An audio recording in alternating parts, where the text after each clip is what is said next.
Yeah, it did. It's what we expected, though. England are a very good side. We've mentioned that this week in our preparation that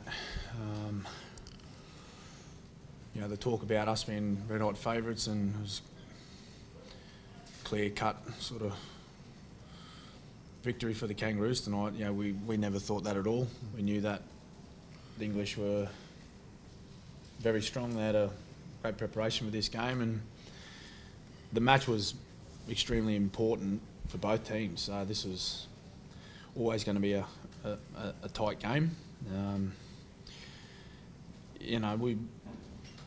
We played quite well in patches of the match, but there's a couple of things that we can certainly work on moving forward to our next game against France. Now, how much have England improved since London, and what areas do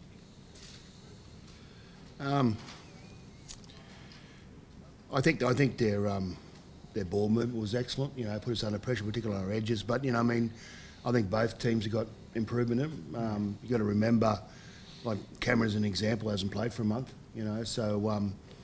So through the course of the competition, both teams will improve. But as Cameron said, it was a really important victory for us tonight because it sets up our campaign, and I guess it puts England under a bit of pressure. So I thought it was a great way to kick off the Rugby League World Cup. Having the two oldest foes going head to head, and it was a great challenge for us, and I thought we handled it really well. We could play better, yes, but I was really pleased with our attitude and certainly our effort around our defence as well. You defended really well in the second half, especially late. You must be really happy with the way the boys set up. Yeah, exactly. I think we have even improved our defence late in the game. We were under the pump, and it was 10-4.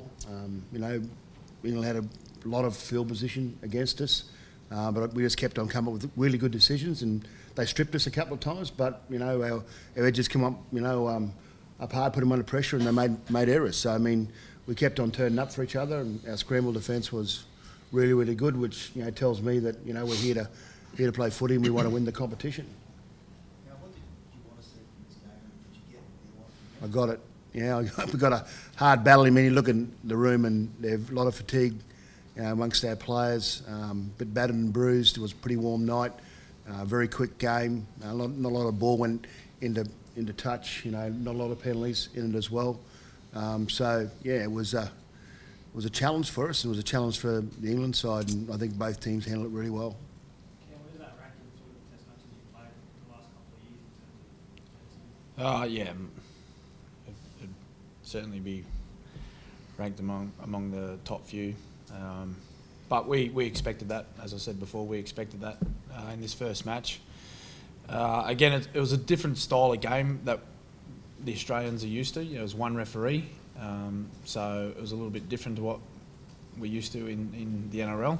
And it does make it quite a difference with one referee. The game tends to flow a lot more. There's not as many stoppages as you've seen tonight.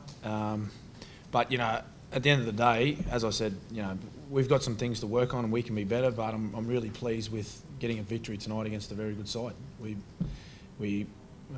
did what we had aimed to do tonight, which was hold on to the footy, and when we needed to defend well, we did. And that's as Mal mentioned, that's a sign of a good attitude towards our football. That's the first game that this side's played together. So we wanted to start well with a victory. We have. So I guess our next goal now is to build on tonight and be better next week in Canberra. Do you enjoy that, Cam, the one referee? I do enjoy it, yeah. I do enjoy that, yeah. I like the continual flow of the game. It makes for a more consistent game of footy, given there's only one person officiating. I think you'd ask every player in the NRL about the two referees, and at times the two men on the field have different ideas of ruck speed or 10 metres at times, you know. So it sort of changes through games in the NRL. But with the one referee, he's adjudicating the ruck speed. He's got an idea of what he wants to see there. He measures the 10 all the time. So I think it becomes more sort of consistent for both teams. But in saying that, you know, like, you got to adapt to the conditions, don't you? Yeah. You know, so I mean, the referees do a good job in the NRL. So yeah. Now, you talked about battering Bruce. Cooper took a battering early. Yeah. And how's he pulled up? Oh, his nose is straightened now. yeah, she was pretty bad before, It was bad before, so it's straightened. So doesn't have to have an operation, so he's fine.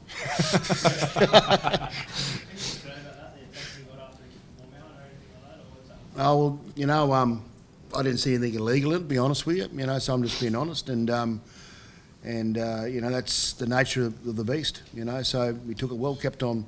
He showed a bit of courage and a bit of toughness to continue on. He was battered and bruised, and you know, he was hurting there for a little stage. I mean, again, you know, the boys will be pretty sore tomorrow morning, and you know, we've got to make sure we recover quickly and you know, keep on going, improving as we go.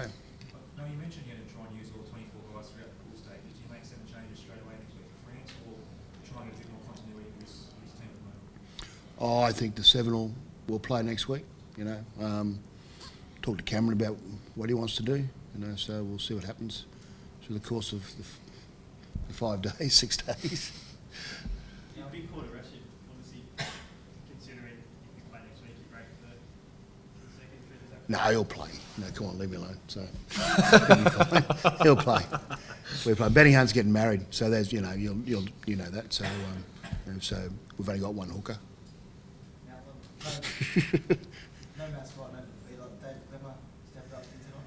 It was very good. I thought our middle players were very good tonight. Off the bench as well. You know, Jordan McLean and you know Josh Maguire and you know Frizzell. I thought you know our bench made a good difference. You know when they come on, I thought all our forwards were exceptionally good tonight, and you know they put us under a lot of pressure through the middle, and I thought we handled it really well. Cameron, in the past, the Kiwis have said they got too stressed about their haka and it actually affected their football. You could have been excused for being stressed tonight because you've never done that before. Was it something that was a bit stressful to do that tonight? no, because we put a bit of time and effort into our welcome to country. It was something that the entire side was excited about.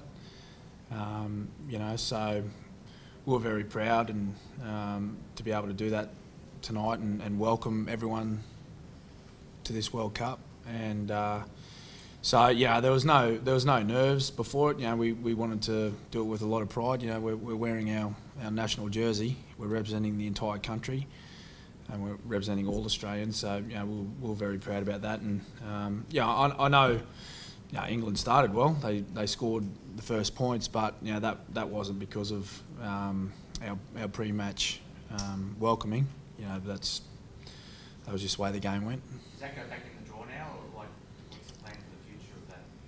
Do you do it again in this tournament, or do you? It's acknowledgement of country, so we welcome. You know, we pay our respects to our elders in the past, and you know, and it was a welcome to all nations to. You know, the Rugby League World Cup into Australia. So you know, we'll see what happens in the future. But at this stage, it's just you know, it's just for the tournament start, and I think it's really important that we do acknowledge you know our First Nation people. And you know, John was a really you know he really wanted it to happen. You know, he's a proud Indigenous man.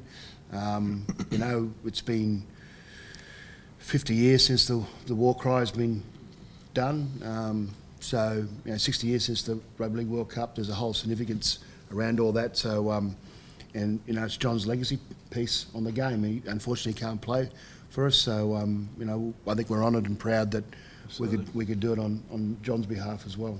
Now, how's James Woolwich?